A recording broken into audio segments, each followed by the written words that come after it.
Bienvenue sur cette vidéo où je vais parler rapidement de Brise de Nice 3. Alors pour une fois j'ai fait un... Alors non, les petits carrés c'est pas moi. Un petit listing de tout ce que j'avais à dire puisque c'est un film que j'ai vu hier soir.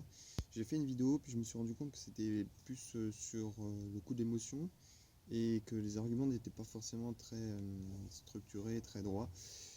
Donc je me suis dit on va laisser faire. Enfin, alors, laisser la nuit faire son job et refaire une vidéo un peu plus structurée avec des vrais exemples, des arguments, pour que ça soit plus intéressant à analyser. Alors, rapidement, on va faire un petit contexte avant la sortie du film. Le film a bénéficié d'une communication sur les réseaux sociaux très importante, que vous soyez sur Facebook ou sur Twitter. Vous avez vu de nombreuses... de nombreux posts, vidéos, photos, des gifs animés, il y a vraiment, ça a été la folie. Il y a eu un fleuve de com médiatique sur les réseaux sociaux. Ensuite, il y avait aussi une vidéo avec Big Flo et Oli qui a été faite, une chanson. Et je vais revenir beaucoup plus tard après. Je dis juste ici, pareil, sur le même principe, la communication, faire parler du film en prenant des personnes qui sont tendance. Ensuite, il a été, alors ça c'est dans une interview que j'ai lu sur un magazine que j'ai pris au pif, que Jean Dujardin avait expliqué que ce film, c'était avant tout un film fait par plaisir, parce qu'il avait envie. Il avait contacté le réalisateur, ils avaient commencé à travailler dessus avant même que le projet soit concret, avant même que le projet soit financé. Et aussi le fait que le titre soit assez original, c'est de mémoire, je suis pas un gros cinéphile, mais j'ai jamais vu de film qui saute le 2. C'est toujours 1, 2, 3 dans la manière de noter, numéroter les films. Donc là, ils ont sauté, ils ont fait direct un Brise 3, je sais pas, peut-être pour échapper ou sauter l'étape du 2 qui est raté ou ce genre de choses. Ce qui est faux en fait, quand il y réfléchit, généralement quand il y a une trilogie, le deuxième est toujours le meilleur, parce qu'il est entre deux. Ensuite, le contexte personnel. En gros, j'avais pas d'attente du tout pour le film. Je savais qu'il y avait le film, j'étais un peu hypé par toute la com qu'il y avait sur les réseaux sociaux, mais j'avais aucune attente, je savais pas du tout quel est le contenu du film, et je me suis pas spoilé en allant sur des forums ou sur des sites internet qui racontent de tout et en large, et ni même des avis d'ailleurs. J'ai pas regardé un seul avis, que ce soit bon ou mauvais.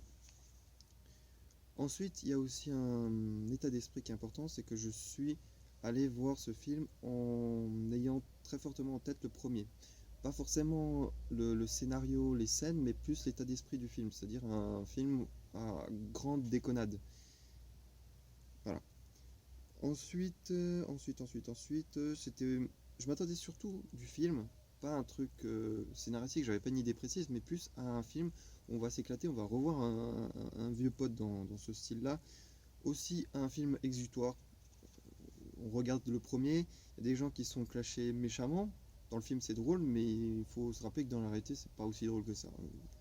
Balancer une vanne comme Brise de Nice dans la réalité, ça fait plus mal qu'autre chose, ou ça finit en baston.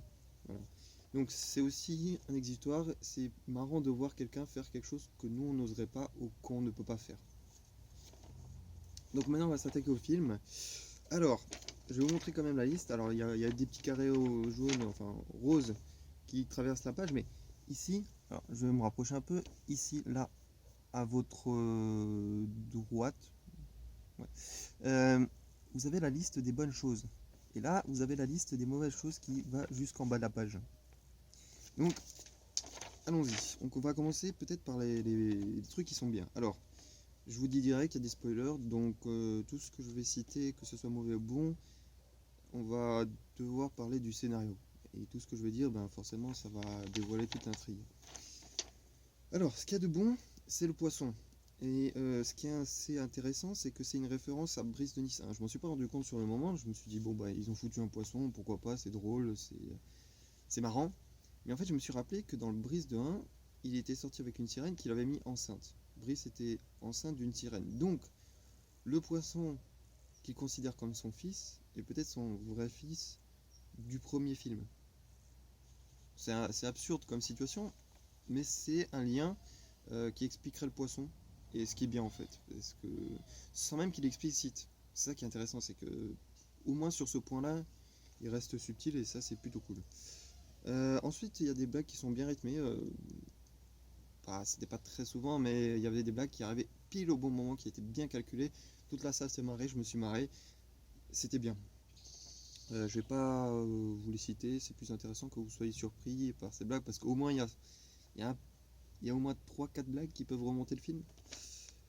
Ensuite, on va commencer par les mauvaises choses. Alors, on s'attache, mettez la ceinture, asseyez-vous. Le film est moralisateur et vieux jeu, notamment avec la scène de fin où il demande aux enfants quelle est la morale de cette histoire. Certains vont dire oui, c'est une blague, c'est-à-dire ils se prennent pas au sérieux. Sauf que moi, je l'ai ressenti vraiment comme étant un truc vraiment premier degré, avec plus du Jean Dujardin que du Brice dans le personnage. Parce que Brice, c'est pas un moralisateur, lui, c'est un gars qui t'envoie chier et puis qui fait sa vie. Il en a rien à battre de toi, tant que tu l'abandonnes pas, il va pas te courir derrière. Donc, moralisateur et vieux jeu, ça c'est Jean Dujardin qui a vieilli, qui se rend compte après quelques années qu'il a eu une expérience. Entre le Brice 1 qui est sorti il y a pas mal de temps, je me souviens que Brice, le premier était sorti quand j'étais en 5ème, ce qui veut dire que j'avais 14 ans, voire même moins. Euh, et là j'en ai 23, faites le calcul, ça fait une dizaine d'années qu'il est sorti. Donc entre temps, il a fait des films, il est devenu populaire, il a fait des grands longs métrages avec des grands rôles, des premiers rôles. Donc tout ça, ça joue sur sur Jean Dujardin et du coup ça se sent dans le personnage de Brice. Brice, c'est plus du Jean Dujardin que du Brice. C'est comme Will Smith, c'est plus du Will Smith que le personnage qui va jouer. C'est problématique. Ensuite, il y a des moments intenses de gêne. Plusieurs fois dans le film, c'est surtout à partir de la deuxième partie, où on ne sait pas trop quoi penser. Il y a des scènes où on se sent vraiment très mal à l'aise. On peut pas rire, alors qu'on s'attend à ce que ça soit un film léger, même s'il peut y avoir des moments tristes, posés, calmes, comme dans le premier à la toute fin. euh, Ils étaient pas gênants ces moments, ils étaient même attendrissants. On avait de la tendresse pour ce connard qui s'est fait défoncer la gueule. Alors que là, c'est plus des moments de gêne, on sait pas trop se placer, on sait pas si on doit rigoler. C'est juste inconfortable. Et ça marche très bien, mais c'est pas le propos, c'est pas dans le film dans lequel on s'attend à voir ce genre de scène. Euh, Ensuite, on a aussi une rupture de ton abrupte, et c'est peut-être aussi ce qui crée la gêne. C'est-à-dire qu'il y a un moment très drôle, ou plutôt léger, et puis on passe direct, sans aucune transition, à un moment moralisateur, intense, euh, un autre ton en fait, globalement, ce qui crée une cassure, une coupure beaucoup trop nette et ça ne marche pas. Ou aussi, on a trop de personnages et ils sont en plus, comme il y a trop de personnages, ils peuvent pas être approfondis. C'est le syndrome Suicide Squad. Trop de personnages, donc on peut pas trop s'attarder sur eux et ils passent à côté. Et puis au final, aucun des personnages n'a vraiment d'importance. Il y a juste Brice à la limite, mais encore il a la chance parce que lui il a le background et les autres personnages aussi du film Brice 1 ont du background, donc à la limite qu'on n'explique pas leur vie, leur motivation, leurs défauts, leurs qualités dans le deuxième, c'est pas grave. Il y a des nouveaux personnages qui débarquent et on les voit pas suffisamment à l'écran pour pouvoir s'attacher ou pouvoir se dire quelque chose d'intéressant sur eux. On passe et on fait ok, hop, suivant. Et ça se voit beaucoup trop avec les antagonistes, les méchants. Le premier, Grégor Dosgor, qu'on voit, c'est le premier gros méchant. Il y en a 3. Euh, on le voit 15 minutes à l'écran, voire même pas 10. Et on ne voit pas à la fin du film. Moi, je m'attendais trop à le voir à la fin du film avec Brice de Nice, qui arrive à casser la gueule à son double, et qui revient sur la plage, et qui affronte Grégor Dosgor. Et à la limite, qui est une morale, parce que par exemple, Grégor Dosgor est vraiment très fort, donc il n'arrive pas à le battre, ou ils sont ex aequo, ou alors il se fait démonter et puis il dit au final, bon, c'est pas grave, j'ai appris que c'était mieux comme ça, ou mieux ainsi. Enfin, il n'y a pas de background, le Grégor Dosgan, on le voit juste au début du film, et puis après, ciao, basta, quoi. C'est pas bien. Voilà, on n'a pas le temps de s'attacher au personnage, ni même de le considérer comme tel. Ensuite, ça rejoint le fait qu'il y ait des ruptures trop abruptes dans le ton. J'ai l'impression que le film, c'est une suite de sketchs. On a l'impression qu'ils ont écrit à chaque fois qu'ils avaient une idée sur un bout de post-it, et puis qu'ils ont mis tous les post-it à la suite, ils ont fait ok, on tourne les scènes, et ensuite on met tout de bout en bout. Ça correspond un peu au fait que c'est un papy qui raconte. Quand c'est un papy qui raconte, il va commencer une histoire, puis il va faire une anecdote sur un petit sujet, puis il va faire une anecdote à l'intérieur de cette anecdote, puis il va en faire encore une autre. Ça passe encore, mais là, de nouveau, c'est pas le ton. C'est Brice de Nice, le film. C'est pas, je sais pas, Papy raconte sa vie, ou c'est pas Papy grenier, c'est Brice de Nice. Donc on s'attend à quelque chose de complètement différent de ce qui est proposé. Justement, en parlant du papy, moi j'ai trouvé que c'était une mauvaise idée.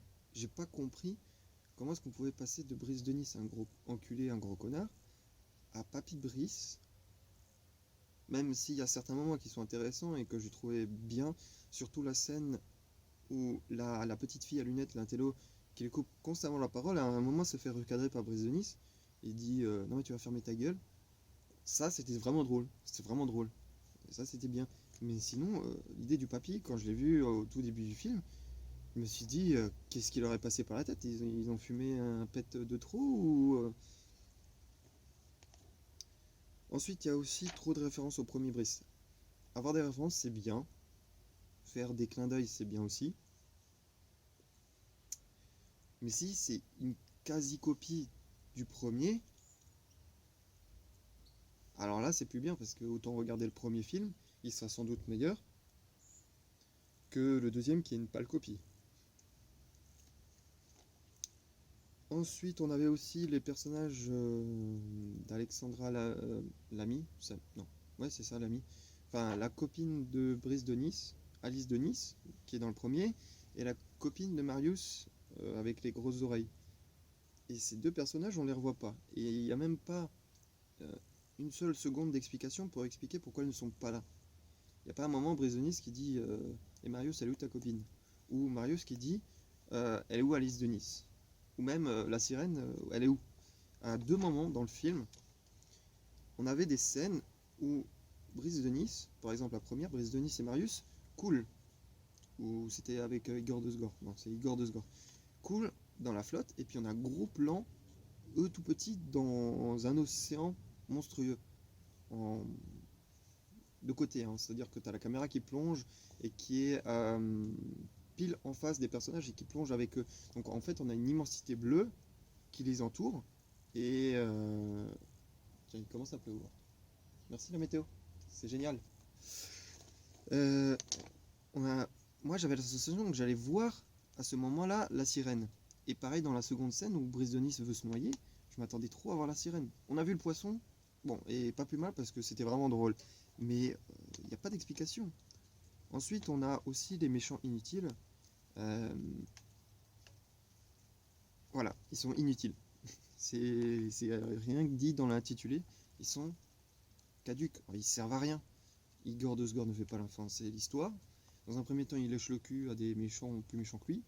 Et voilà, après, il devient méchant, mais il lèche toujours le cul à un autre. Grégor de Sgor ne sert à rien non plus. Que Grégor de Sgor soit là ou pas, le Brice de Nice, il serait parti à Hawaï. Enfin, il y a une justification, le fait que Grégor de Sgor tienne la carte et puis que du coup il voit l'autre côté, ce qui était pas mal aussi. Mais on sent trop qu'il était placé plus pour foutre un peu de punch, un peu d'action dans le film, que parce que c'est un personnage intéressant. Bref. Ensuite, on a ici une caricature de la jeunesse qui est con, qui est incapable de réfléchir en fait par soi-même. Et c'est notamment dans la seconde partie, quand on voit les jeunes dans une discothèque et puis qui se foutent de la gueule d'une nana qui se fait balancer une bouteille à la gueule. J'ai jamais vu une seule situation où ce genre d'événement pouvait arriver. Jamais. il y aurait, à la limite, dans le pire du pire, il y aurait une grosse gêne, personne ne serait bougé le cul, mais en aucun cas tu vas continuer à danser, à gueuler et à crier, alors qu'une personne vient se prendre une bouteille dans la gueule. C'est Puis de manière générale tout. On... Je pense qu'il voulait montrer le fait que qu'on cherche à être cool, branché et à la mode, mais en même temps que c'est un combat qui est superflu, qui ne sert à rien. C'est juste pour combler du vide.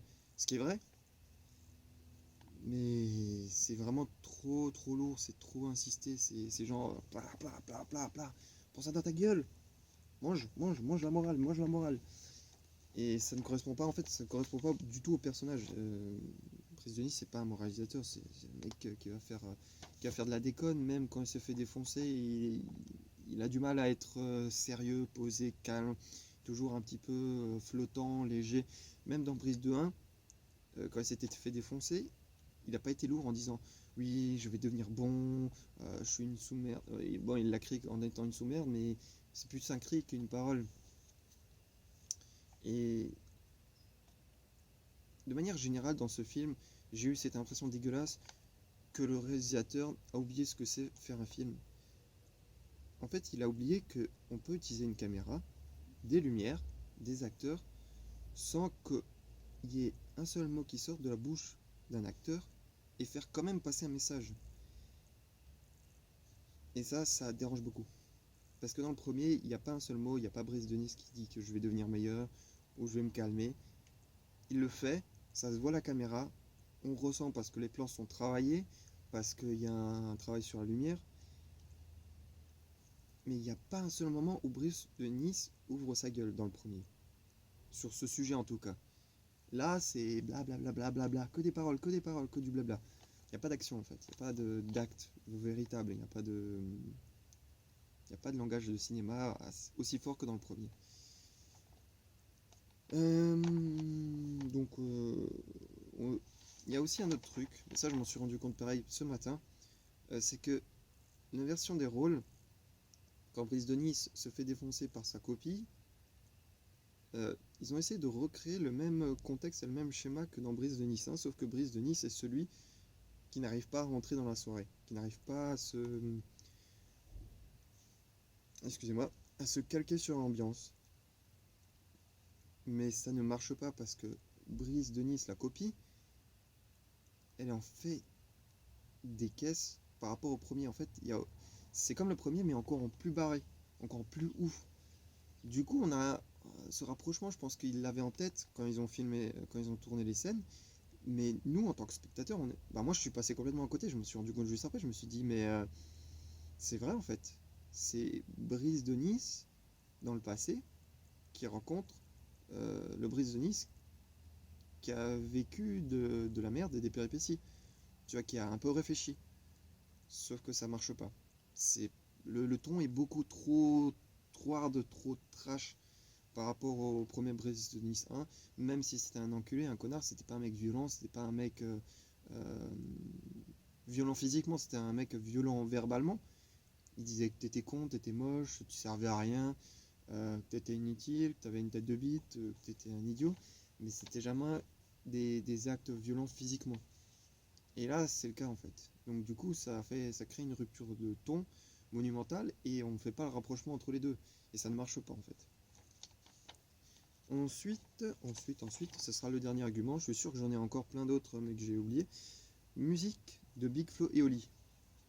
Alors, j'avais dit que dans le contexte médiatique, toute la promo, la com du film qui a été faite avant, il y avait une chanson qui était faite par Big Flo et Oli en featuring avec Jean Dujardin, enfin Brice de Nice. Et je m'attendais trop à la voir dans le film. Au moins au générique. Même au générique, j'ai même pas vu. Enfin bon, après je me suis pas trop attardé. J'étais la dernière personne à sortir de la salle avec mon pote. Mais j'ai même pas vu dans le film. Je m'attendais trop à la voir. Je me disais, mais c'est parfait en fait pour faire une fin moralisatrice, mais sans être trop lourd. C'est parfait en fait. Vous mettez ça à la fin, avec Brice de Nice et Marius, je sais pas, qui sont côte à côte sur la plage, qui regardent l'horizon, sur une plage où tu as un soleil couchant. ça peut être génial, ça peut être parfait. Sans mettre même un seul mot, parce que Brice de Nice, dès qu'il parle, le vocabulaire est forcément tranchant, direct, ironique, cynique, insultant. Et donc, les seuls moments où le personnage de Brice de Nice est émouvant, attachant, c'est dans ses actes physiques. En fait, c'est pas un mec qui est violent physiquement, il est attachant physiquement, mais violent verbalement.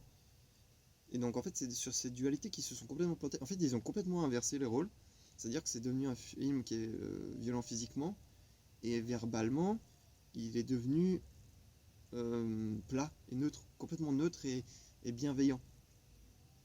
Et ça ne marche pas. Donc voilà, en conclusion, j'avais mis que Jean Dujardin s'est complètement initié dans l'esprit de Brice de Nice. C'est plus Brice de Nice, c'est Jean Dujardin. C'est un vieux qui essaie de parler à des jeunes et qui essaie de redevenir tendance. Sauf que ce genre d'attitude, ça ne marche pas. Les gens qui deviennent tendance, c'est généralement des enculés qui se sont dit j'en ai rien à foutre de la vie des gens, je fais mon truc dans mon coin, ou je fais mon truc comme je le désire, comme je le veux, et j'encule le monde. Et généralement, c'est ces genres de personnes qui créent l'envie, le désir d'appartenance. C'est pour ça que Brice, tout le monde s'est attaché à ce personnage parce que c'est un enculé, mais qui le fait par conviction en fait. Il le fait pas parce que c'est la mode, parce que c'est tendance, parce que les jeunes l'adorent. Non, il le fait parce que il aime ça en fait. Il aime défoncer le personnage de Brice, bien évidemment. Et le problème, c'est qu'en essayant de redevenir à la mode, de redevenir tendance, d'attirer le jeune public, ça ne marche pas. De toute façon, il y a comment dire, la morale lourde et vieille qui arrive derrière pour te dire, en gros, le truc jeune, ça n'a pas, et puis ensuite ça te tire vers le vieux qui te dit ah, de mon temps, les jeunes, ils étaient plus corrects. Oui, mais pas ici. Pas dans ce film, pas avec ce personnage. Ça ne correspond pas du tout. Voilà, donc c'était tout. Déception énorme avec ce film. Il y a des petites choses intéressantes, mais si vous êtes fan du tout premier et que vous avez bien aimé l'état d'esprit, le film qui part en barre totale, déconnade à fond, qui se prend pas au sérieux, vous allez être déçu, vraiment déçu. Je suis pas le seul, j'en ai parlé avec d'autres personnes qui ont vu le film aussi. On est tous du même avis, ça n'a pas marché, c'est comme le retour des trois frères. Prenez l'original, le remake, non, c'est pareil, c'est une sorte de remake de Brice de Nice et ça marche pas. Donc c'est tout ce que j'avais à dire, n'hésitez pas à laisser vos commentaires construits. Laissez un pouce bleu ou pouce rouge, abonnez-vous, je vous retrouve pour d'autres vidéos comme d'hab, à plus.